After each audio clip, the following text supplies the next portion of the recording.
Hello there, ladies and gentlemen, it's the Cider Drinker here, and welcome to my very first Q&A session. Yeah, I've not actually done one of these before, so firstly I'd like to say thank you to everybody that put forward their questions to be answered in this very video.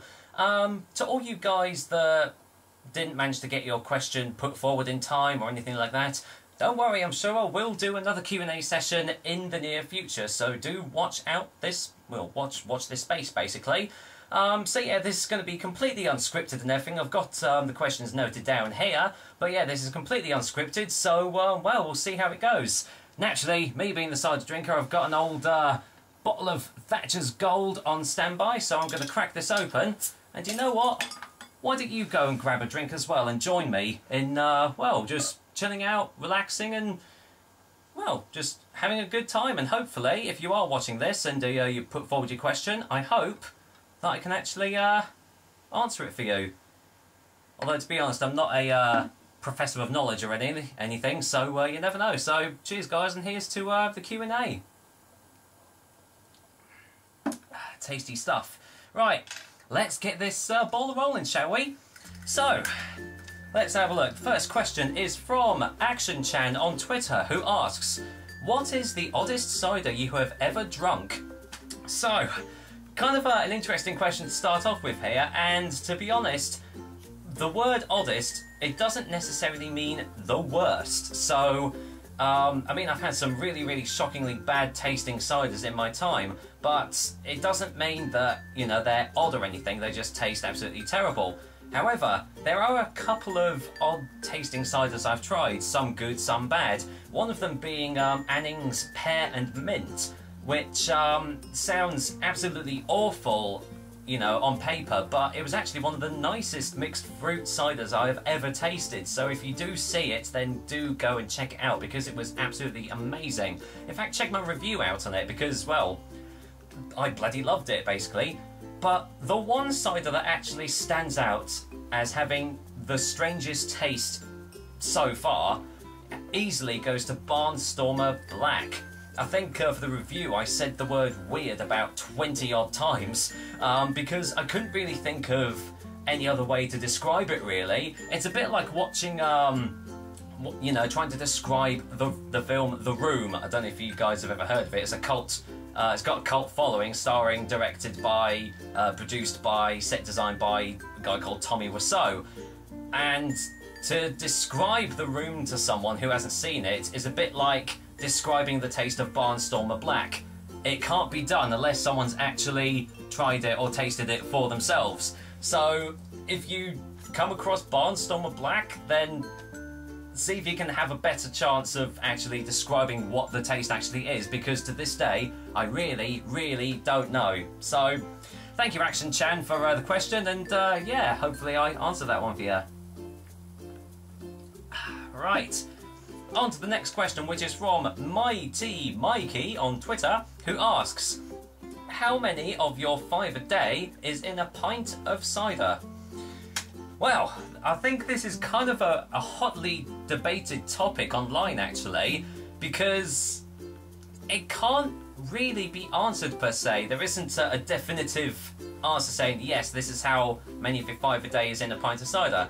Because, to be honest, if you go out and buy a bottle of, say, Strongbow or Stella Cidra, then it's definitely not going to be one of your 5 a day, because they cram it so full of sugars, sweeteners, artificial flavours, colourings, whatever, that, you know, there's pretty much no health benefits to the drink at all.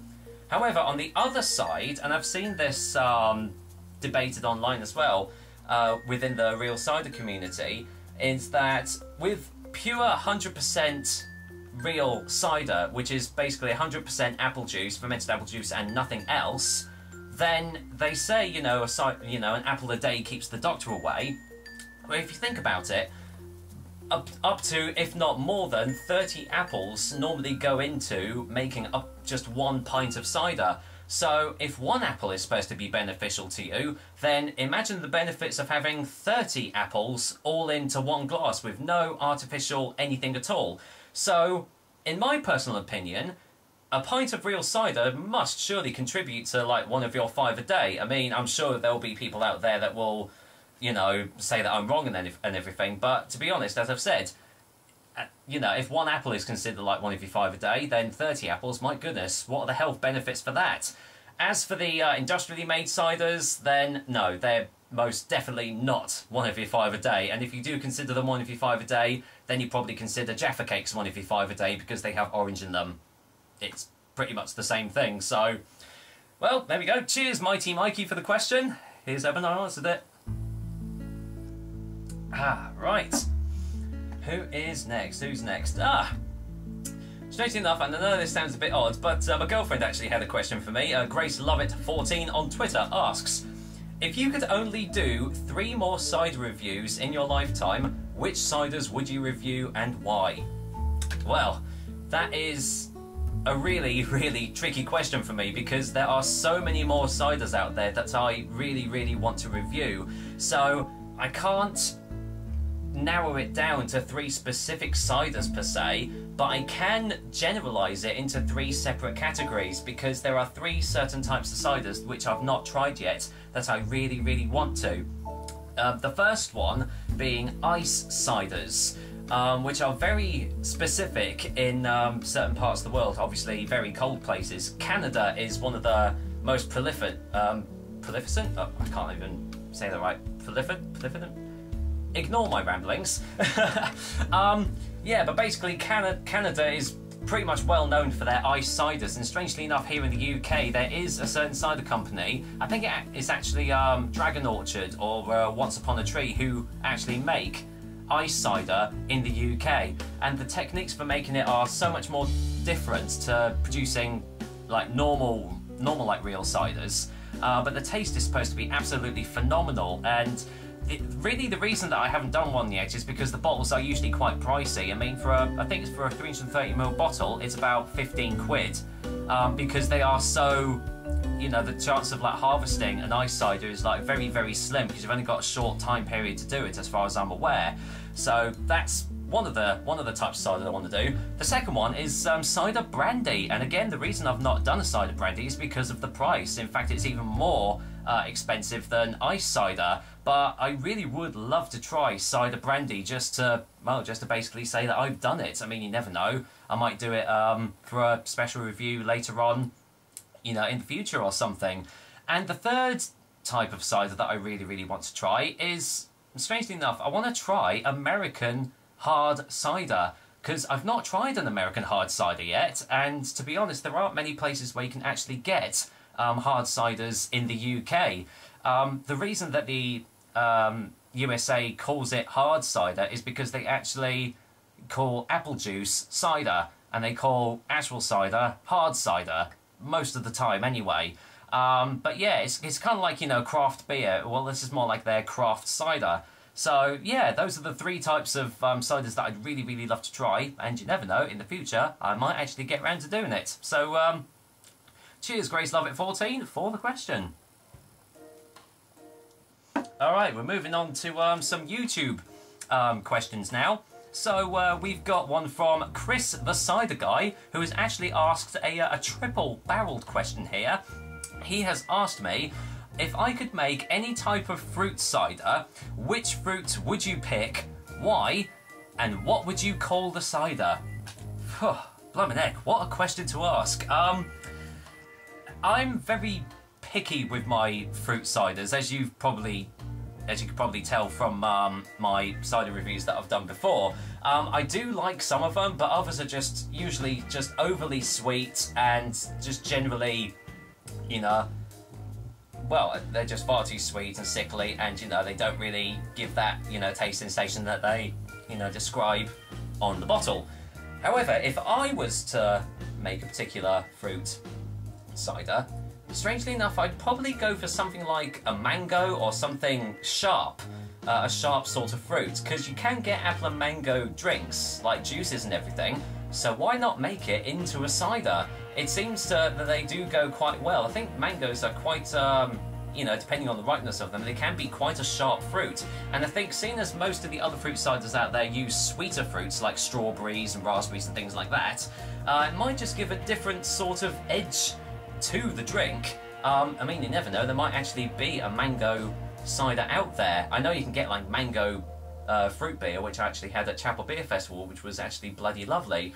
As for the name of it, God, I haven't really thought of this, to be honest, but I have thought of, like, if I ever was to start making ciders for myself, what I would actually, like, call the ciders and everything. And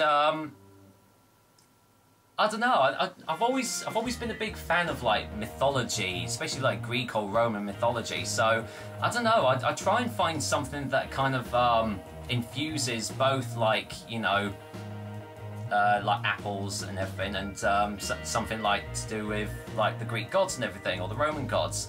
So I don't know. It'll probably be something like, you know, Dionysus or something. I think he's the Greek god of like wine or something, or fruition, you know, something like that. But yeah, or something like Maelstrom. So something like cool sounding, it makes you, like, you know, be really attracted to the drink. So yeah. Sorry I couldn't give much of a better answer for you, but I have been racking my brains trying to think what I could actually call the drink, and that's really the best I could come up with. So, but either way, thank you, Chris the Cider Guy, for the question, and yeah, hope that answered it for you.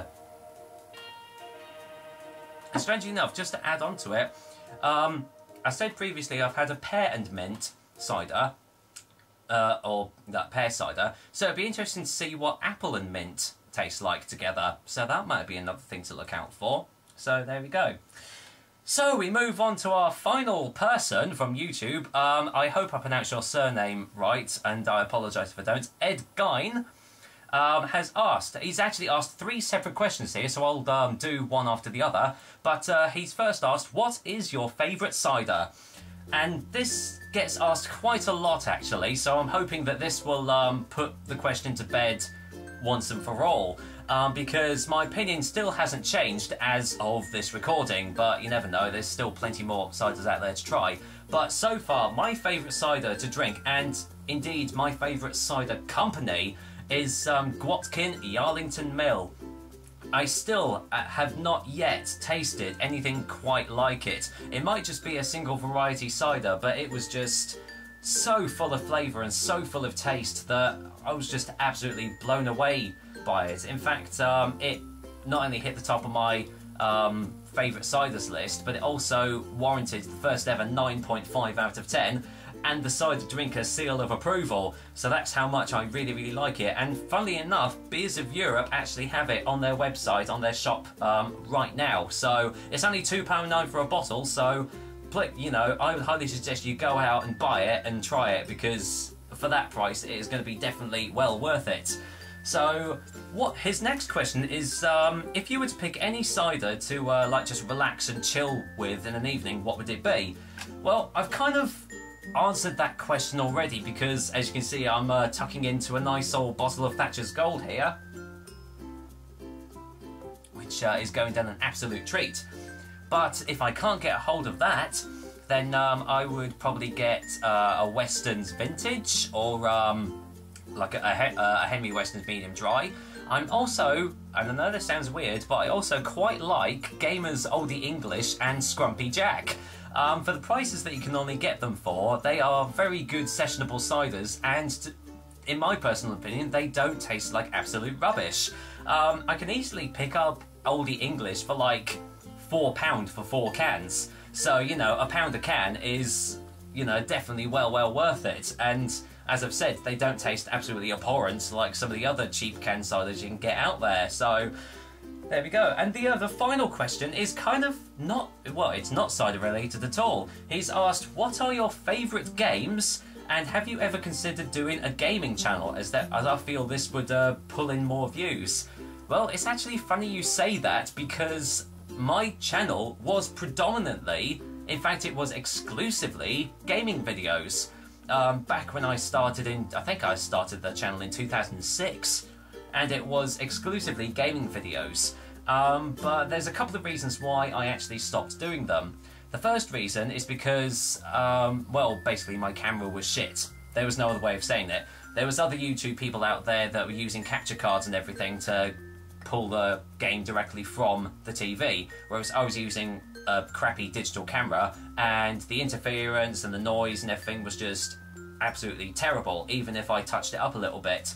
But this, well, I've actually got 3 reasons. The second reason I stopped doing them is that they weren't garnering many views. They started off getting a lot of views, but as I started doing more and more games, the view count seemed to be going down and down and down. So I thought, okay, this is obviously not going anywhere, so I might as well just stop it. And the third reason I don't do gaming videos anymore is because I just don't have the time for them. Basically, I barely have enough time to go on my consoles as it is. I mean, I've got a 360, a PS2 and a Wii, and I very rarely actually have time to go on them anymore, mainly because I have a full-time job now, and I see my girlfriend on the weekends and everything, and I just, yeah, I've already said I just don't really have the time for them. In fact, I'm probably going to go on Batman Arkham City after this, because that's an absolutely amazing game.